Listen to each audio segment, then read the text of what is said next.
नमस्कार। Supreme news book की समाचार सेवा में आपका स्वागत है। आज दिनांक 4 दिसंबर 2025 गुरुवार के समाचारों के साथ हम उपस्थित हैं। सबसे पहले मुख्य समाचार। रूसी राष्ट्रपति व्लादिमीर पुतिन भारत की आधिकारिक यात्रा पर नई दिल्ली पहुंचेंगे। कल प्रधानमंत्री मोदी के साथ होगी 23वीं वार्षिक शिखर वार्ता।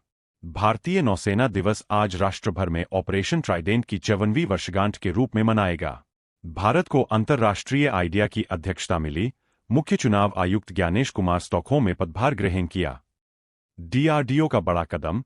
लड़ाकू विमानों की सुरक्षा के लिए high speed rocket sledge escape system का सफल परीक्षण। दक्षिण अफ्रीका ने भारत को दूसरे वनडे में 4 विकेट से हराया। सीरीज 1-1 से बराबर। पश्चिम बंगाल और केरल में भारी बारिश का अलर्ट। तिरुवनंतपुरम सहित कई जिलों में स्कूलों में छुट्टी घोषित। श्रीलंका में चक्रवात दितवाह से मरने वालों की संख्या बढ़कर 474 हुई। राहत और बचाव कार्य जारी।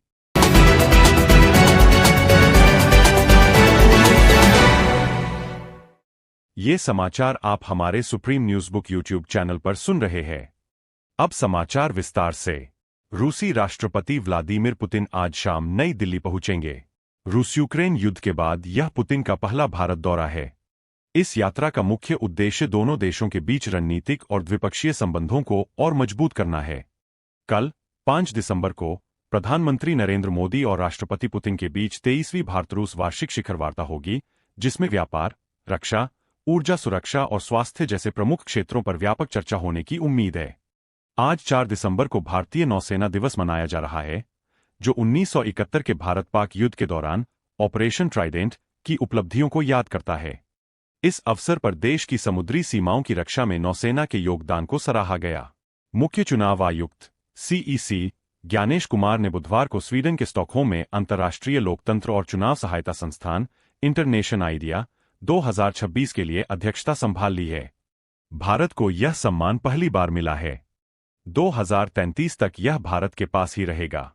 इस संगठन के 37 सदस्यों में भारत भी शामिल है और यह पद सदस्य देशों के बीच क्रमवार बदलता रहता है।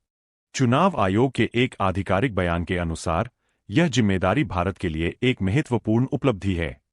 भारत के स्वीडन में राजदूत अनुराग भूषण भी इस समारोह में मौजूद थे।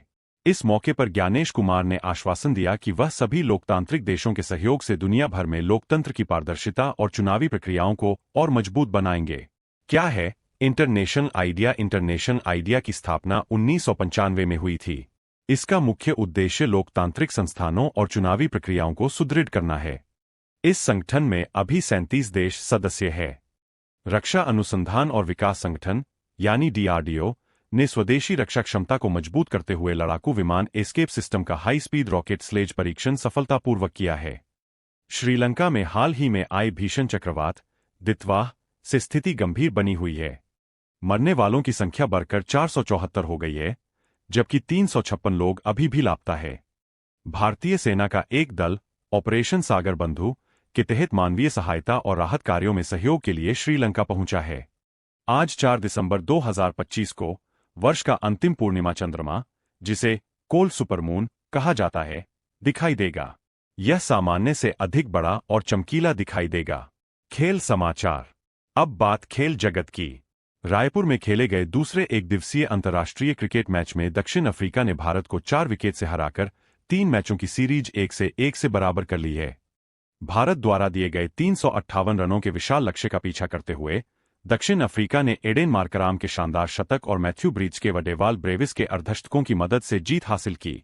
भारत की ओर से विराट कोहली और ऋतुराज गायकवाड़ ने शतक बनाए, लेकिन यह टीम की जीत के लिए काफी नहीं रहा। दोनों टीमें कल 5 दिसंबर विशाखापत्तनम पहुंचेंगी, जहां 6 दिसंबर को निर्णायक तीसरा वनडे खेला जाएगा। ऑस्ट्रेलिया और इंग्लैंड के बीच दूसरा एशेज टेस्ट आज 9:30 से ब्रिस्बेन में गुलाबी गेंद से खेला जाएगा।